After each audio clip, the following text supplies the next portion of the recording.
মাঠের খেলা, মাঠের বাইরের খেলা, সব খেলা আর তার পেছনের গল্প তুলে ধরতে দেশ টিভির নিয়মিত আয়োজন খেলার দেশে সবাইকে স্বাগত। শনি থেকে বৃহস্পতি সপ্তাহের 6 দিন ঠিক এই সময় আমরা আপনাদের জানাবো দেশ বিদেশের খেলাধুলার নানা খবর। আর আজকের আয়োজনের পুরোটা সময় আপনাদের সাথে থাকবো আমি আহমেদ নাহিদ। আজ দুপুরে বসবে তামিম ইকবাল নেতৃত্বাধীন বিসিবির অ্যাডহক কমিটির তৃতীয় সভা, যেখানে সবচেয়ে বেশি গুরুত্ব পাবে নির্বাচনের রূপরেখা। নির্বাচন কমিশন গঠন থেকে শুরু করে সম্ভাব্য তারিখ নির্ধারণ সবই চূড়ান্ত হতে পারে এই সভায়। পাশাপাশি নিউজিল্যান্ডের বিপক্ষে সাদা বলের সিরিজে দলের পারফরমেন্স নিয়েও হতে পারে পর্যালোচনা। আসন্ন পাকিস্তানের বিপক্ষে টেস্ট সিরিজ নিয়েও হবে আলোচনা। বেলা ৩টায় শুরু হবে বোর্ড মিটিং। 11 সদস্যের অ্যাডহক কমিটির দায়িত্ব নেয়ার পর থেকেই একটাই প্রশ্ন ঘুরপাক খাচ্ছে, কবে হবে নির্বাচন। নানা জল্পনা, গুঞ্জন আর অনিশ্চয়তার মধ্যেই অবশেষে সামনে আসছে নির্দিষ্ট সময়সীমা। তবে শুধু তারিখ ঘোষণা করলেই শেষ নয়, সবচেয়ে বড় চ্যালেঞ্জটি হলো একটি সুষ্ঠু, স্বচ্ছ ও গ্রহণযোগ্য নির্বাচন আয়োজন। ক্রিকেট অঙ্গনের ভেতরে বাইরে এখন একটাই দাবি, নির্বাচন হোক বিতর্ক মুক্ত। কিন্তু আমরা এখন যে নির্বাচনটা করবো, আলহামদুলিল্লাহ প্রত্যেকে অংশগ্রহণ করবে এবং ফ্রি, ফেয়ার এবং ট্রান্সপারেন্ট ইলেকশন বলতে যেটা বোঝায় সেটাই আমরা করবো ইনশাআল্লাহ। বোর্ড পরিচালনায় স্থিতিশীলতা ফিরিয়ে আনতে এই নির্বাচন অত্যন্ত গুরুত্বপূর্ণ। দীর্ঘদিন ধরে জমে থাকা অস্থিরতা দূর করে নতুন নেতৃত্বে পথ খুলে দিতেই এই উদ্যোগ। তবে এর মধ্যে আছে নানা চ্যালেঞ্জ। আমিনুল ইসলামের বোর্ডে থাকা অবস্থায় যে ক্লাবগুলো অংশ নিয়েছিল তারা কি আসবে এই নির্বাচনে? তবে এই সব কিছু সামাল দিয়ে বিশ্বাসযোগ্য নির্বাচন উপহার দেয় এখন বড় পরীক্ষা তামিমের জন্য। আলহামদুলিল্লাহ, আপনারা জানেন এই একটা গ্রহণযোগ্য ইলেকশনের করার জন্য এতদিন আমরা আন্দোলন করেছি। 6 অক্টোবর যে নির্বাচনটা হয়েছে সেটা অত্যন্ত কলুষিত একটি নির্বাচন ছিল, এটা বাংলাদেশের জন্য দুর্ভাগ্য। বোর্ড সভা ঘিরে উত্তেজনা এখন তুঙ্গে। সোমবার ঘোষণার দিকেই তাকিয়ে পুরো ক্রীড়া অঙ্গন। নির্বাচনের তারিখ নির্ধারণের মধ্যে দিয়ে পরিষ্কার হবে কখন শুরু হচ্ছে বিসিবির নতুন অধ্যায়। রাশেদ অমিত, দেশ টিভি, ঢাকা। বিসিবির মিটিং কভার করতে মিরপুরে আছেন সহকর্মী রাশেদ অমিত। সবশেষ খবর জানতে সরাসরি চলে যাচ্ছি সেখানে। অমিত, বিসিবির সভায় কি কি সিদ্ধান্ত আসতে পারে বিস্তারিত জানাবেন। নাহিদ, সেটি হচ্ছে আপনিও বলছিলেন যে বিসিবির আজকের যে বোর্ড সভা, মানে তৃতীয় যে বোর্ড সভা, তার সব থেকে গুরুত্বপূর্ণ সেই বোর্ড সভার গুরুত্বপূর্ণ বিষয় হচ্ছে নির্বাচন। যেহেতু হচ্ছে এই অ্যাডহক কমিটি, 11 সদস্যের যে অ্যাডহক কমিটি, তারা 3 মাসের জন্য যে দায়িত্ব নিয়েছে, তাদের মূল দায়িত্বের জায়গাটা হচ্ছে যে কিভাবে নির্বাচনটা করবে। কারণ 6 অক্টোবর এর আগের, মানে 6 অক্টোবর যে নির্বাচনটি হয়েছিল, সেই নির্বাচনে যে অনিয়ম হয়েছিল, সেই অনিয়মের পরিপ্রেক্ষিতে কিন্তু আমিনুল ইসলাম বুলবুলের যে বোর্ডটা ছিল তাকে কিন্তু সেটি কিন্তু ভেঙে দেয় তখনকার, এবং কিছুদিন আগে কিন্তু ভেঙে দিয়েছে জাতীয় ক্রীড়া পরিষদ। এরপরে 11 সদস্যের অ্যাডহক কমিটি তৈরি করা হয় এবং এই 11 সদস্যের অ্যাডহক কমিটির দায়িত্বে নেয়ার পরে কিন্তু বেশ কিছু পরিবর্তনও কিন্তু আপনিও দেখেছেন বা চোখে পড়েছে। তারই পরিপ্রেক্ষিতে তবে সব থেকে বড় যে বিষয় সেটি হচ্ছে নির্বাচন। তবে নির্বাচনের তারিখ তো আর আসলে অ্যাডহক কমিটির ঘোষণা করার তাদের আসলে এখতিয়ার নেই, কিন্তু এখানে আসলে তারা আজকে নির্বাচন কমিশন কারা হবে বা নির্বাচন কমিশনে কারা থাকছেন সেটি আজকে হয়তো আমরা জানতে পারবো, এবং এই নির্বাচন কমিশনই আসলে নির্ধারণ করে দিবে যে আসলে কবে নাগাদ বিসিবির বোর্ড নির্বাচনটি হবে।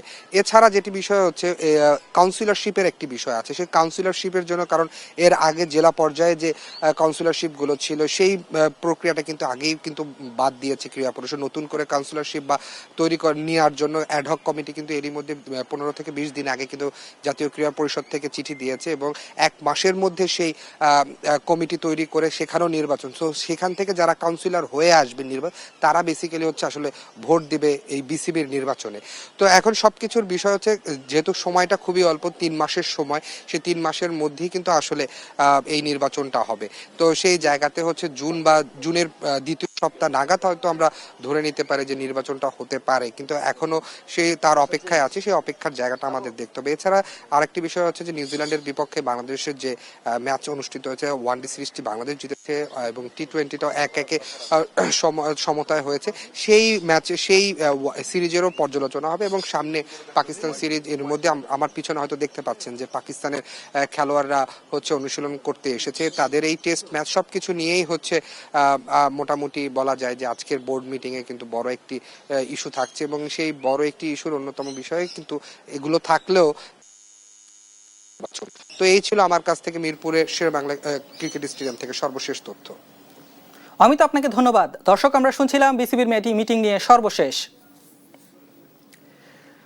লম্বা বিরতির পর মাঠে ফিরল Dhaka premier division cricket league. সোমবার সকালে বসুন্ধরা স্পোর্টস গ্রাউন্ডে ডিপিএল এর এবারের আসরের উদ্বোধন করেন বিসিবির গ্রাউন্ডস কমিটির চেয়ারম্যান রফিকুল ইসলাম বাবু ও সিইও নিজামুদ্দিন চৌধুরী সুজন। ঢাকার 6 মাঠে সকাল 9টায় একসঙ্গে খেলা শুরুর কথা থাকলেও বৃষ্টি ও ভেজা আউটফিল্ডের কারণে ম্যাচগুলো শুরু হতে বিলম্ব হয়। তবে বৃষ্টি বাধা কাটিয়ে মাঠে গড়িয়েছে 6টি ম্যাচই। মাঠ ভেজা থাকায় বসুন্ধরার স্পোর্টস গ্রাউন্ডে উদ্বোধনী অনুষ্ঠানও শুরু হয় কিছুটা বিলম্বে। রাষ্ট্রীয় ব্যস্ততায় এই আয়োজনে থাকতে পারেননি যুব ও ক্রীড়া প্রতিমন্ত্রী আমিনুল হক। দেরিতে হলেও ডিপিএল মাঠে গড়ানোয় স্বস্তি প্রকাশ করেন বিসিবির গ্রাউন্ডস কমিটির চেয়ারম্যান রফিকুল ইসলাম বাবু। প্রিমিয়ার ডিভিশন ক্রিকেট আগে একটাই ছিল, কিন্তু মানে ফার্স্ট ডিভিশন লিগ।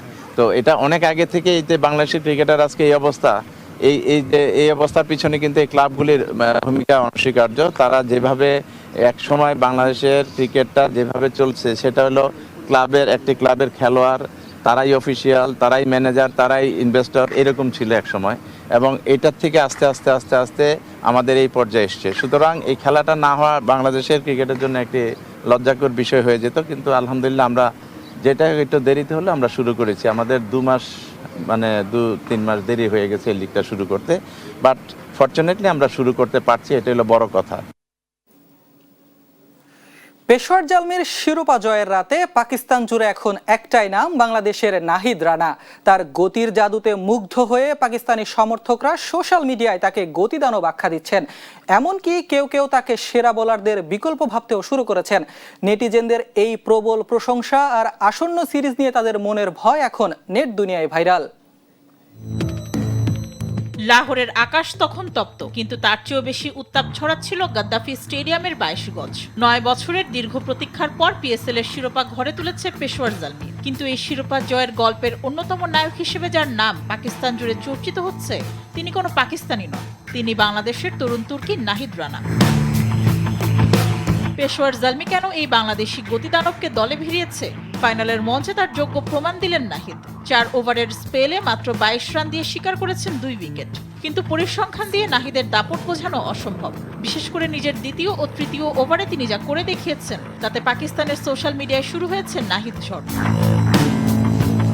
ফাইনালে নাহিদ রানা গড়েছেন ইতিহাসও। পিএসএল ফাইনালের ইতিহাসে মেডেন ওভার করা দ্বিতীয় বোলার এখন তিনি। এক পাকিস্তানি ভক্ত টুইটারে লিখেছেন, ইনজুরি কাটিয়ে নাহিদ রানার কি দুর্দান্ত প্রত্যাবর্তন, পিএসএল ফাইনালে মেডেন ওভার, অবিশ্বাস্য। তবে এই প্রশংসা ছাপিয়ে এখন পাকিস্তানিদের মনে জায়গা করে নিয়েছে অদ্ভুত ভয়। কারণ 1 সপ্তাহ পরেই এই নাহিদ রানাকেই মোকাবিলা করতে হবে পাকিস্তান ক্রিকেট দলকে। এক ভক্ত লিখেছেন, মাত্রই উপলব্ধি করলাম আমাদের ব্যাটারদের কয়েকদিন পরেই এই ভয়ঙ্কর বোলারকে মোকাবিলা করতে হবে, তখন কি হবে আমাদের। আরেকজন ভক্ত লিখেছেন, পাকিস্তানি ক্রিকেটার হারিস রৌফকে রিপ্লেস করে নাহিদ রানাকে পাকিস্তানে রেখে দিতে চাই। শুধু ক্রিকেট ভক্ত নয়, নাহিদ রানার প্রশংসায় পঞ্চমুখ ক্রিকেটাররাও। পেশোয়ার জালমির অস্ট্রেলিয়ান ক্রিকেটার অ্যারন হার্ডি নাহিদের প্রশংসায় পঞ্চমুখ হয়ে জানান, করাচিতে নাহিদ ঘন্টায় 151 কিলোমিটার গতিতে বল করছিলেন, যা যে কোনো ব্যাটারদের জন্যই ভয়াবহ। সামনেই টেস্ট সিরিজ, তিনি নিশ্চিত বাবর আজমও এই মুহূর্তে নাহিদকে মোকাবেলা করতে রাজি নন। নাহিদের গতি আর নিয়ন্ত্রণের জাদুতে মুগ্ধ হয়েছেন পাকিস্তানের সাবেক অধিনায়ক শোয়েব মালিকও। স্পষ্ট করেই জানান, নাহিদ রানা স্পেশাল বোলার। নাহিদের গতির পাশাপাশি লাইন লেন্থের যে নিয়ন্ত্রণ রয়েছে তা সচরাচর দেখা যায় না। শিরোপা উৎসব শেষে পেশোয়ার জালমি যখন ট্রফি নিয়ে উল্লাস করছে পাকিস্তানের ক্রিকেট পাড়ায়, তখন একটাই প্রশ্ন, আসন্ন সিরিজে নাহিদ রানার এই আগুন সামলাবে কে? মেহজাবিন হোসেন, স্পোর্টস ডেস্ক, দেশ টিভি। এবার ফুটবলের খবর। প্রতি সেকেন্ডে পাল্টাচ্ছে সমীকরণ, আর প্রতি ম্যাচেই বদলে যাচ্ছে ইংলিশ প্রিমিয়ার লিগের ভাগ্য। একদিকে 2 দশকের খরা কাটানোর অপেক্ষায় আর্সেনাল, অন্যদিকে সিংহাসন ধরে রাখতে মরিয়া ম্যানচেস্টার সিটি। লড়াইটা এখন আর শুধু মাঠের নয়, লড়াইটা এখন স্নায়ুর। লন্ডন নাকি ম্যানচেস্টার, কার ঘরে যাচ্ছে এবারের রাজমুকুট? 2004 থেকে 2026 দীর্ঘ 22 বছরের এক অপেক্ষার নাম আর্সেনাল। ইংলিশ প্রিমিয়ার লিগের শিরোপার লড়াই এখন এমন এক নাটকীয় মোড়ে দাঁড়িয়ে, যেখানে প্রতি সেকেন্ডে পাল্টে যাচ্ছে সমীকরণ। একদিকে আর্সেনালের রাজকীয় পুনরুত্থান, অন্যদিকে ম্যানচেস্টার সিটির চেনা দাপট। প্রশ্ন একটাই, লন্ডন নাকি ম্যানচেস্টার, কার ঘরে যাচ্ছে এবারের শিরোপা? পরিসংখ্যান বলছে পাল্লাটা ভারী গানারদের দিকে। পয়েন্ট টেবিলের শীর্ষে থাকা মিকেল আর্তেতার শিষ্যদের জন্য চ্যাম্পিয়ন হওয়াটা কেবল সময়ের ব্যাপার। টানা 209 দিন শীর্ষে থাকার রেকর্ড গড়ে যে হারানো মুকুট পুনরুদ্ধারের স্বপ্ন দেখছে গানাররা, সেখানে একমাত্র বড় কাটা হয়ে দাঁড়িয়ে আছে নীল ম্যানচেস্টার। কে হাসবে শেষ হাসি? ইউরোপিয়ান ফুটবলে এখন এটাই সবচেয়ে বড় প্রশ্ন। সাবেক আর্সেনাল তারকা ফুটবলার ওয়েন রুনি তো বাজি ধরেছেন তার পুরনো ক্লাবের ওপরই। তার মতে এবার শিরোপা যাচ্ছে গানারদের ডেরাতেই। তবে দ্বিমত পোষণ করেছেন সিটিজেনদের সাবেক গোলরক্ষক জো হার্ট। তার দাবি, শিরোপা ধরে রাখার জন্য যে অদম্য মানসিকতা প্রয়োজন তার সবটুকুই আছে পেপ গার্দিওলার তুরুপের তাসে। লড়াইটা শুধু পয়েন্টের নয়, লড়াইটা এখন গোল ব্যবধানেরও। সাবেক আর্সেনাল ফরওয়ার্ড পল মার্শন মনে করেন, গোল ব্যবধানে যারা এগিয়ে থাকবে দিন শেষে শিরোপা উঠবে তাদের হাতেই। তবে প্রতিপক্ষের শক্তিমত্তা বিচারে আর্সেনালকেই খানিকটা এগিয়ে রাখছেন তিনি। যদিও গোল ব্যবধানে সিটিকে পিছিয়ে রাখা মানেই বিপদকে আমন্ত্রণ জানানো। আর্সেনালের সামনে এখন সবচেয়ে বড় শক্তি তাদের সহজসূচি। বার্নলি কিংবা ক্রিস্টাল প্যালেসের মতো টেবিলের নিচের সারির দলগুলোর বাধা টপকাতে পারলেই শিরোপার সুবাস পাবে গানাররা। অন্যদিকে ম্যানচেস্টার সিটির পথটা বেশ কণ্টকাকীর্ণ। তাদের সামনে এভারটন আর দুর্দান্ত ফর্মে থাকা অ্যাস্টন ভিলার মতো কঠিন প্রতিপক্ষ। পেপ গার্দিওলার দলের জন্য এখন প্রতিটি ম্যাচই একটি অলিখিত ফাইনাল। একটি ভুল মানেই সব শেষ। আর্সেনাল কি পারবে গার্দিওলার সাজানো সাম্রাজ্য গুড়িয়ে দিতে, নাকি আবারও তীরে এসে তরি ডুববে গানারদের? প্রিমিয়ার লিগের এই থ্রিলারের শেষ দৃশ্য দেখতে ফুটবল ভক্তদের অপেক্ষা করতে হবে মৌসুমের শেষ বাঁশি বাজা পর্যন্ত। মেহজাবিন হোসেন, স্পোর্টস ডেস্ক, দেশ টিভি। দেখছেন খেলার দেশ, নিচ্ছে একটা বিরতি, সাথেই থাকুন।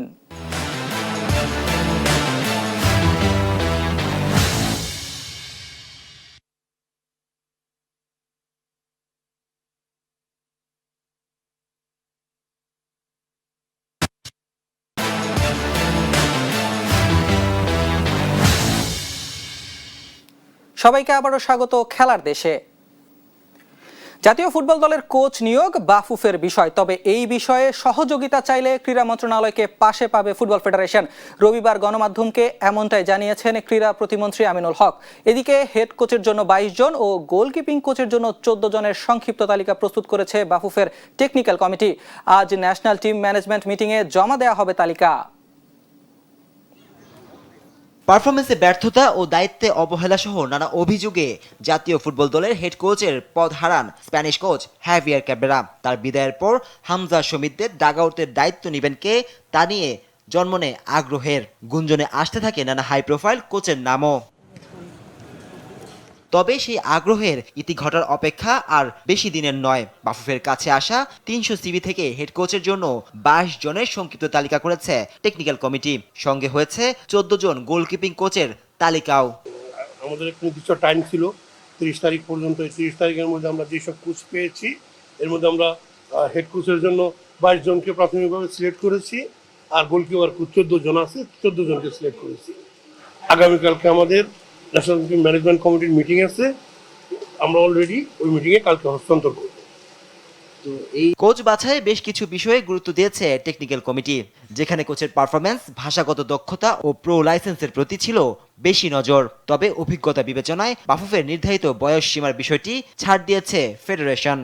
আমরা আসলে কোচের যে দিকগুলো দেখেছি যে আসলে উনি ওনার পারফরমেন্স কি, উনি বর্তমানে কোথায় কাজ করতেছে, প্লাস হলো তার ন্যাশনাল টিমের সাথে কাজ করছে কিনা, আর প্লাস এশিয়াতে সে কাজ করছে কিনা, তার মানে তার ভাষাগত দেখা যাচ্ছে যে আমার প্লেয়ারদেরকে সে হয়তো ওইভাবে ইংলিশ বলতে পারছে না, এই দিকটা গুরুত্ব দিয়েছি। আর তার সাম্প্রতিক সময় যেসব টিমে সে জাতীয় দলে ছিল তার রেজাল্টগুলো আমরা পর্যালোচনা করেছি। প্রথমত আমরা আরেকটা দেখেছি সে ফুল লাইসেন্স কেনা। এদিকে জাতীয় দলের কোচ সিলেকশনের দায়িত্বটা ফেডারেশনের হলেও এ বিষয়ে সহযোগিতা চাইলে পাশে থাকবে ক্রীড়া মন্ত্রণালয়। রবিবার গণমাধ্যমে এমন আশার বার্তা দিয়েছেন যুব ও ক্রীড়া প্রতিমন্ত্রী। ফুটবল ফেডারেশন আসলে অফিসিয়ালি এখন পর্যন্ত আমাকে কিছু জানায়নি, আমি বিষয়টা সম্পর্কে ওয়াকিবহাল না। সো যদি এই ধরনের কোনো সমস্যা ফেস করে, সেই ক্ষেত্রে যেহেতু আমাদের মূল লক্ষ্য হচ্ছে বাংলাদেশের ক্রীড়াঙ্গন, সেটা ফুটবল হোক, ক্রিকেট হোক বা এক্সওয়াইজেড যে কোনো স্পোর্টস হোক, সেক্ষেত্রে আমরা আলোচনার মাধ্যমে অনেক সমস্যার সমাধান করতে পারি। শুধু কোচ নয়, ফেডারেশনের যে কোনো প্রয়োজনে পাশে থাকার আশ্বাস দিয়েছেন যুব ও ক্রীড়া প্রতিমন্ত্রী আমিনুল হক। নাজমুস সাকিব, দেশ টিভি, ঢাকা। দর্শক, এই ছিল খেলার দেশের আজকের আয়োজনে। সাথে থাকার জন্য সবাইকে ধন্যবাদ।